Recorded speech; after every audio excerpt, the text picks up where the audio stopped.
Hi, എല്ലാവർക്കും നമസ്കാരം. ഇന്ന് വളരെ ഹെൽത്തിയും ടേസ്റ്റിയുമായിട്ടുള്ള അടുത്തൊരു റെസിപ്പിയുമായിട്ടാണ് കേട്ടോ വന്നത്.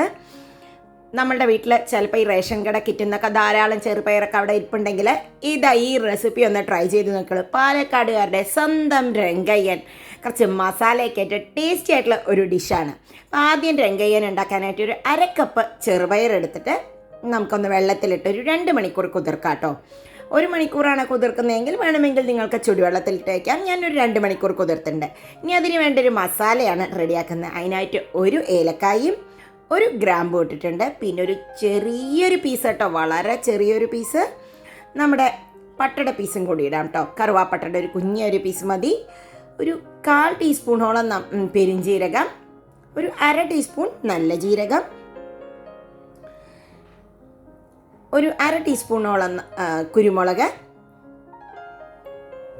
ഒരു 4 ചുവന്ന മുളക്. നിങ്ങളുടെ എരിവിനനുസരിച്ച് ചുവന്ന മുളക് കേട്ടോ. ഇത് ഇത്തിരി എരിവുള്ള രീതിയിലാണ് ഉണ്ടാക്കണത്. ഒരു 10 ചുവന്നുള്ളിയും കൂടി ഇട്ടിട്ടുണ്ട്. ഇതിൻ്റെ ചെറിയ ഉള്ളി ആയതുകൊണ്ടാണ് കുറച്ച് 10-12 ഒക്കെ കിടക്കുന്നത് കേട്ടോ. ഇനി ഇതിലേക്ക് നമുക്ക് 1 ടീസ്പൂണോളം നല്ലോണം 1 ടീസ്പൂൺ കൊത്തമല്ലിയാണ് ഇട്ട് കൊടുത്തിരിക്കുന്നത്. ഹോൾ കൊത്തമല്ലിയാണ് കേട്ടോ ഇട്ട് കൊടുത്തിരിക്കുന്ന. ഇതെല്ലാം കൂടി ഒരു ചെറിയ ചൂടിൽ ഇട്ടൊരു 5 മിനിറ്റ് നമുക്ക് റോസ്റ്റ് ചെയ്തെടുക്കാം. ഡ്രൈ റോസ്റ്റാണ് ചെയ്യുന്നത്. ഒരുപാട് ഫ്ലെയിം കൂട്ടി വയ്ക്കേണ്ട, കരിയണ്ട. അതുപോലെ ഈ നമ്മുടെ ഉള്ളി വഴറ്റി വേറെ കളറൊന്നും മാറേണ്ട ഒരാവശ്യമില്ല. നല്ലൊരു ഈ മല്ലിയും ബാക്കി മസാലകളും ചൂടായി വരുമ്പോൾ നല്ലൊരു ഫ്ലേവർ കിട്ടിയിട്ടുണ്ടാകും. ഇപ്പം നമുക്കിതിനെ ഒന്ന് ഓഫ് ചെയ്യാം. ഒരു 5 മിനിറ്റോളം ചെറിയ തീയിൽ വെച്ചപ്പോൾ തന്നെ ആയിട്ടുണ്ട്. ഇനി നമുക്ക് മിക്സിയുടെ ജാർ എടുത്തിട്ട് അതൊന്ന് തണുത്തതിന് ശേഷം കേട്ടോ ഈ മസാലയൊന്ന് പൊടിച്ചെടുക്കണം, അരച്ചെടുക്കാം നമുക്ക്.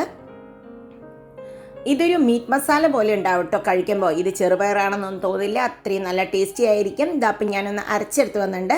പക്ഷെ നന്നായി അരിഞ്ഞിട്ടില്ല, അതുകൊണ്ട് ഞാനൊരു ലേശം വെള്ളം ഒഴിച്ച് കൊടുത്തിട്ട് നന്നായി ഒന്നും കൂടി അരച്ചെടുക്കുന്നുണ്ട് കേട്ടോ. ഇപ്പം ഇതാ നന്നായി അരച്ചെടുത്ത് വന്നിട്ടുണ്ട്. ഇതിനെ നമുക്ക് പാത്രം മാറ്റാം. ഇപ്പം ഇതാ 2 മണിക്കൂർ കഴിഞ്ഞിട്ടുണ്ട്. അതാ ഈ സൗണ്ട് ഉണ്ടാവണം കേട്ടോ നമ്മുടെ ചെറുപയറിന്.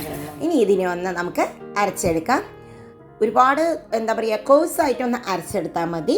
ഒരുപാട് വെള്ളം ഒഴിച്ച് അരയ്ക്കേണ്ട. ഭയങ്കര തിന്നാവേണ്ട ആവശ്യമില്ല. നമ്മുടെ ഈ ചെറുപയർ ആവശ്യത്തിന് ഉപ്പും കൂടി ഇട്ട് കൊടുത്തിട്ട് അരച്ചെടുത്ത് വരാം. കുറച്ചേ വെള്ളം ഒഴിച്ചിട്ടുള്ളൂ, അരയ്ക്കാനുള്ള വെള്ളം മാത്രമേ ഒഴിച്ചിട്ടുള്ളൂ. കണ്ടോ, ഇതിങ്ങനെയുള്ള ഒരു നല്ല കൺസിസ്റ്റൻസി എന്ന് പറഞ്ഞാൽ കുറച്ച് കോഴ്സ്ലി ഗ്രൗണ്ടഡ് ആയിരിക്കണം, കുറച്ച് തരിയൊക്കെ ഉണ്ടാവണം. ഇനി ഇതിനെ നമുക്ക് നന്നായിട്ട് കൈകൊണ്ട് യോജിപ്പിക്കാം കേട്ടോ. മസാല എല്ലാ സ്ഥലത്തേക്കും ഒന്നിച്ചാവാൻ വേണ്ടിയിട്ട് നമുക്കിതിനെ ഒന്ന് കൈകൊണ്ട് നന്നായി ഒന്ന് മിക്സ് ചെയ്ത് തരാം. ഒരുപാട് ടൈറ്റും ആവരുത്, ഒരുപാട് ലൂസും അല്ലാത്ത ഒരു പരുവത്തിലാണ് ഈ മാവ് വേണ്ടത് കേട്ടോ. നമ്മുടെ മിക്സ് ഇതൊരു ഡയറ്റ് ഫ്രണ്ട്ലി റെസിപ്പി ആയിട്ട് നമുക്ക് ഉപയോഗിക്കാം.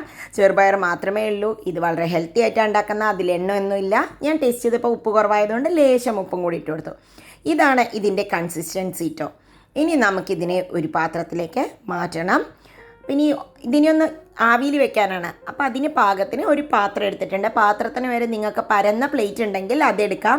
അപ്പോൾ കുറച്ച് തിന്നായിട്ട് തന്നെ ഈ രംഗയ്യൻ ഉണ്ടാക്കിയെടുക്കാം കേട്ടോ. ഇത് വെജിറ്റേറിയൻസിന് ഒരു നോൺ വെജ് റെസിപ്പിയുടെ ഒരു ടേസ്റ്റൊക്കെ നമുക്ക് ഫീൽ ചെയ്യും ഇത് കഴിക്കുമ്പോൾ.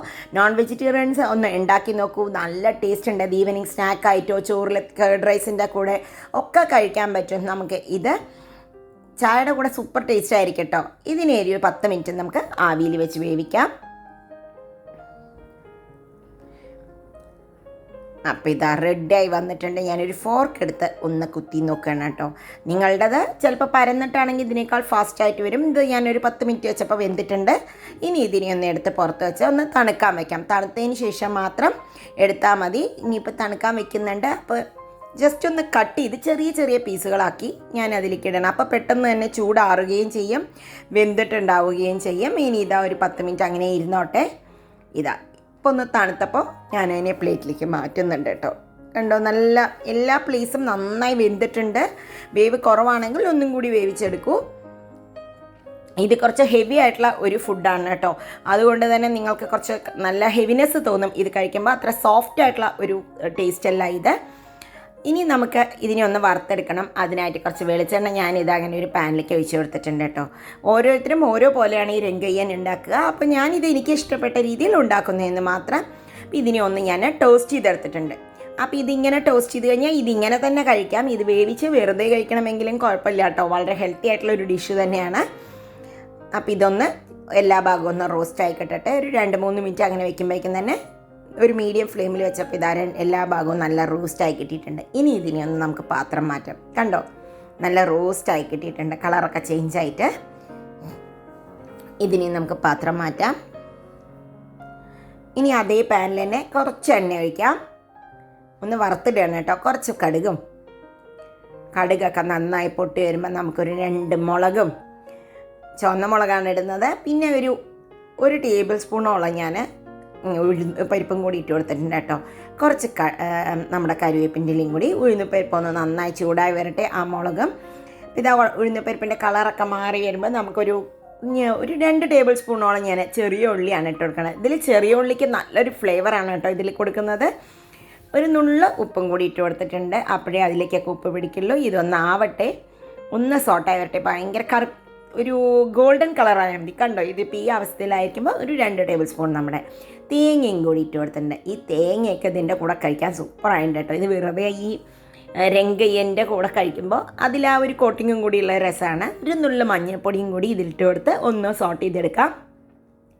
അപ്പോൾ ഇതാ സോട്ടായി വന്നിട്ടുണ്ട് നന്നായിട്ട്. നല്ലൊരു ഫ്ലേവർ ആട്ടോ ഇത് തന്നെ. ഇനി ഇതിലേക്ക് ആ വറുത്ത് വെച്ചിട്ടുള്ള രംഗയ്യൻ, സോട്ട് ചെയ്തിട്ടുള്ള രംഗയ്യനും കൂടി ഇട്ട് കൊടുത്ത് എല്ലാ സ്ഥലത്തേക്കും ഇതിൻ്റെ നമ്മുടെ ഉള്ളിയുടെയും തേങ്ങയുടെയും ഫ്ലേവർ ഒന്ന് പിടിക്കാനായിട്ട് 5 മിനിറ്റ് ഞാൻ താഴ്ത്തി വെച്ചിട്ടുണ്ട് കേട്ടോ. എല്ലാ സ്ഥലത്തേക്കും എന്താ ഇതേമാതിരി ഇതിനെയൊക്കെ മുകളിലേക്കും താഴ്ത്തേക്കൊക്കെ ആക്കി ഒരു 5 മിനിറ്റ് ഈ ഒരു ഫ്ലേവറിൽ ഇരിക്കട്ടെ. നല്ല ടേസ്റ്റി ആയിട്ടുള്ള രംഗയ്യൻ ഇതാ നമ്മുടെ റെഡായി വന്നിട്ടുണ്ട്. അപ്പോൾ ഇത് സെർവ് ചെയ്യാം. ഇത് ഉച്ചയ്ക്ക് ചോറിൻ്റെ കൂടെയാണ് സാധാരണയായിട്ട് ആൾക്കാർ കഴിക്കുക. അതല്ല ഈവനിങ് ചായയുടെ കൂടെ വേണമെങ്കിലും കഴിക്കാം. നല്ല ടേസ്റ്റി ആയിട്ടുള്ള കുറച്ച് മസാലയൊക്കെ ഇഷ്ടപ്പെടുന്ന ആൾക്കാർക്ക് ഈ ടേസ്റ്റ് എന്തായാലും ഇഷ്ടപ്പെടാതിരിക്കുകയില്ല. അപ്പോൾ എല്ലാവരും ഈ പാലക്കാടൻ ഡിഷായിട്ടുള്ള രംഗയ്യനും ഒന്ന് ട്രൈ ചെയ്ത് നോക്കി അഭിപ്രായങ്ങൾ അറിയിക്കാൻ മറക്കരുത്. വീണ്ടും അടുത്ത വീഡിയോയിൽ കാണാം. ബൈ.